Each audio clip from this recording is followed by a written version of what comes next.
তাকসিসি শাখা এটি একটা বিশেষ শাখা, যেটি হচ্ছে 100% আসাদাজা কেরাম এবং ছাত্রদের আবাসিকভাবে রাখা হয়, যেখানে আলিয়া মাদ্রাসার মূল সিলেবাসকে সামনে নিয়ে আরো গুরুত্ব সহকারে আরবি, ইংরেজি, বিশেষ করে আরবি কাওয়ায়েদের প্রতি গুরুত্ব দেওয়া হয়, যাতে একজন শিক্ষার্থী সত্যিকারের আলেম হওয়ার জন্য যে বেসিক যোগ্যতা সেটা তৈরি হয়। এবং এখানে ছাত্রদের যে বিশেষ পুরো দিনটাকে রুটিন মাফিক চালানো হয়, যাতে ছাত্ররা তাদের সব সময়ের সবটুকু সুন্দরভাবে কাজে লাগাতে পারে। আপনারা যারা পুরনো আছেন তারা তো জানেন, আর যারা নতুন আসছেন তারাও জেনে নেবেন যে এই তাকসিসি শাখাটা কি। এখানে কোনো সময় নষ্ট করা হয় না। হাফেজ ছাত্রদের জন্য আবার প্রতি জুমাবারে তাদের হিফজের নোট ঠিকভাবে ইয়াদ থাকে, এই জন্য তাদের হিফজ শুনানির ব্যবস্থা আছে, নানা আয়োজন। এই সব আয়োজনের মূল উদ্দেশ্য হলো যেন একজন শিক্ষার্থী সুন্দরভাবে করতে পারে, সুন্দরভাবে। এই জন্য আমাদের সবসময় কয়েকটা বিষয় লক্ষ্য রাখতে হবে। একটা হলো প্রতিষ্ঠান, এর প্রতি আমাদের ভালোবাসা রাখতে হবে। যদি প্রতিষ্ঠানের নীতি আদর্শের সাথে আমি একমত না হতে পারি, তাহলে এখান থেকে কোনো ফায়দা গ্রহণ করা আমার জন্য সম্ভব না। কারণ এই যে কারেন্ট যখন চলে, সেখানে কিন্তু নেগেটিভ পজিটিভ যখন মিলে যায় বিপরীত, তখন কিন্তু এখানে আগুন চলে যায়। এক তার থেকে অন্য তারে কারেন্ট দিতে গেলে পজিটিভের সাথে পজিটিভ লাগাতে হয়, নেগেটিভের সাথে নেগেটিভ লাগাতে হয়, মানে একরকম।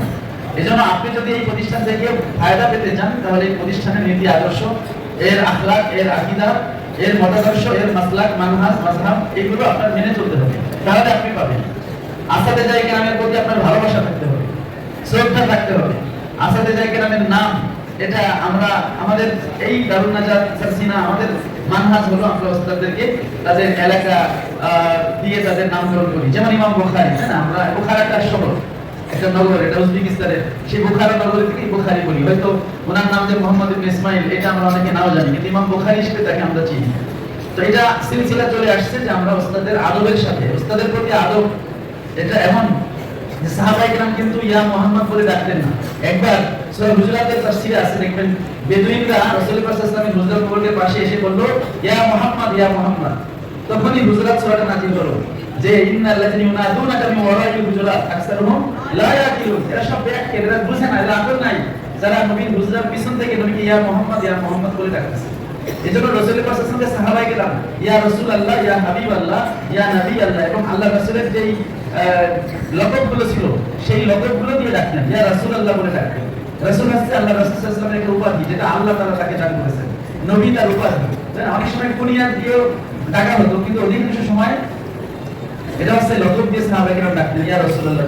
সুতরাং উস্তাদকে, পিতা মাতাকে কখনো নাম ধরে ডাকা যায় না। হযরত আবু হুরায়রা রাদিয়াল্লাহু আনহু একটা হাদিস আছে, ইমাম বুখারী তার আল আদাবুল মুফরাদ কিতাবে হাদিসটা আনছেন।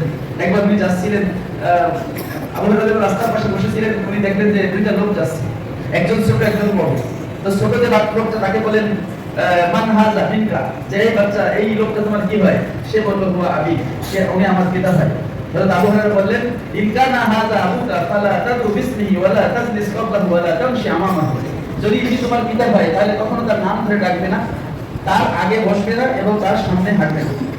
মানে পিতার প্রতি সন্তানের আদর হযরত আবু হুরায়রা শিক্ষা দিলেন যে পিতার নাম ধরে ডাকা যায় না, পিতার আগে আগে হাঁটা যায় না, পিতার আগে বসা যায় না। পিতা দাঁড়িয়ে থাকলে সন্তান দাঁড়িয়ে থাকবে, পিতা আগে বসবে, পরে সন্তান বসবে। যারা শিক্ষক তারাও কিন্তু পিতা। আনিশকুর লি ওয়ালি, এই আয়াতের তাফসীরে আল্লামা রাফি ইসমাইল রাহমাতুল্লাহ বলেন, যে ওয়ালিদাই বলতে দুই পিতা, একটা হচ্ছে জন্মদাতা পিতা, একটা হচ্ছে রূহানি পিতা, যারা আছে উস্তাদ। উস্তাদকে ওইভাবে সম্মান করতে হবে। উস্তাদের প্রতি যদি সম্মান থাকে, তাহলে হচ্ছে আপনি আপনার জীবনে কামিয়াবি হতে পারবেন। উস্তাদের নির্দেশনা যদি আমরা মেনে চলি, উস্তাদের সোহবাত ইখতিয়ার করি, তার সোহবাতে থেকে তার কাছ থেকে ফায়দা নিতে পারি। আমাদের অধ্যক্ষ মহোদয় যে বাণীটা বলেন, সেটা আমাদের মধ্যে বহুল প্রচলিত হয়ে গেছে এবং সেটা একটা বাস্তব বাণী। সেটা হলো, ছাত্রের সফলতা কার নজরে? শিক্ষকের নজরে। সুতরাং উস্তাদের নজর পাইতে গেলে উস্তাদের সোহবাত থাকতে হবে। উস্তাদ যদি বাড়ি থাকেন, ক্লাস না করেন, উস্তাদের সোহবাত পাবেন না, নজরও পাবেন না। এই জন্য আদবের সাথে উস্তাদের ক্লাস করা যায়, তাহলে কিন্তু সেই পাওয়া যাবে। সুতরাং রেগুলার ক্লাস করা, ওস্তাদের সোহবাত থাকা, ওস্তাদের কাছে প্রশ্ন করে হচ্ছে লেখাপড়াটা বুঝে নেওয়া। এই বর্তমান ছাত্ররা প্রশ্ন করে না, শুধু চুপ মুখ বুঝে শোনে। এই কারণে তাদের এলম কমে যাচ্ছে। আলেম সুওয়ালুন ওয়া জাওয়াবুন, এলম হচ্ছে সওয়াল জবাব। সুতরাং ওস্তাদকে অবশ্যই সওয়াল করে উত্তর জেনে নিতে হবে। প্রাসঙ্গিক সওয়াল আগে মোতালা করে, তারপর হচ্ছে প্রাসঙ্গিক সওয়াল। এভাবে আরো অনেক কথা আছে, ইনশাআল্লাহ আমরা অন্য সময় সুযোগ হলে সেই বৃহত্তর পরিসরে আমরা আপনাদের সাথে এটা কথা বলবো। এখন আমাদের যেহেতু সময় নেই, এই বিষয়টা খেয়াল রাখবেন যে ওস্তাদের নিগরানিতে থেকেই যদি আপনি ইলম শিখতে চান তাহলে আপনি শিখতে পারবেন। আর বাংলাদেশ ছাত্র হিজবুল্লাহ যার কমিটি আছে গঠন করা হলো, আমরা তাকসিসির যারা সদস্য আছে তাকসিসিয়ান, আমরা সবাই বাংলাদেশ ছাত্র হিজবুল্লাহর সদস্য। এরপরে আমরা ছাত্র হিজবুল্লাহকে আরো লেখাপড়া করি, এরপর আমরা কর্মী হবো বা অন্যান্য যেই পদগুলো আছে। এটা কোনো রাজনৈতিক সংগঠন না, এটা হচ্ছে ছাত্রের ক্যারিয়ার সংগঠন। আমি নিজেও আমাদের অধ্যাপক মহাজে বাংলাদেশ ছাত্র হিজবুল্লাহর কেন্দ্রীয় সভাপতি ছিলেন, আমিও সারসিনা মাদ্রাসার আমি সেক্রেটারি ছিলাম যখন আমি কামিলে পড়ি। এতে আমার লেখাপড়া নষ্ট হয় নাই, আমি কামিলে ফার্স্ট হয়েছি আলহামদুলিল্লাহ। আমি ছাত্র হিজবুল্লাহর কাজ করেই ফার্স্ট হয়েছি, এতে বরকত পাওয়া যায়, আউলিয়া কামিল দোয়া পাওয়া যায়। আমাদের মরহুম বিশ্বহুজুর বলেছেন ছাত্র হিজবুল্লাহর জন্য যার গায়ের ঘাম ঝরে তার জন্য আমার চোখের পানি ঝরে, মানে দোয়া। আর নেসারউদ্দিন আহমদ রহমতুল্লাহ আলাইহি যে কথাটা বলেছেন যে তিনি যে ফুরফুরা থেকে দুইটা জিনিস নিয়ে আসছেন, তার মধ্যে তালিম আর তানজিম।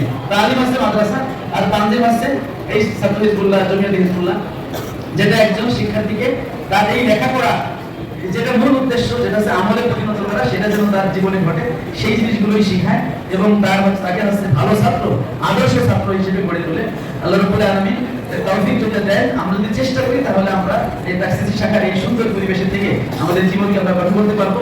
বাংলাদেশ ছাত্র হিজবুল্লাহর পতাকা তলে এসে সেই আশার জন্য আমরা পূরণ করতে পারি। আমাদের পিতামাতা আমাদেরকে যে নিয়ত করে তাকসিসি শাখায় দিয়েছেন ভালো আলেম হওয়ার, সেটা যেন আমরা হতে পারি ওস্তাদের নিগরানি থেকে। আল্লাহ রাব্বুল আলামিন আমাদের সেই তৌফিক দান করুন, আমিন। ওয়া আখিরু দাওয়ানা আলহামদুলিল্লাহি রাব্বিল আলামিন। আসসালামু আলাইকুম।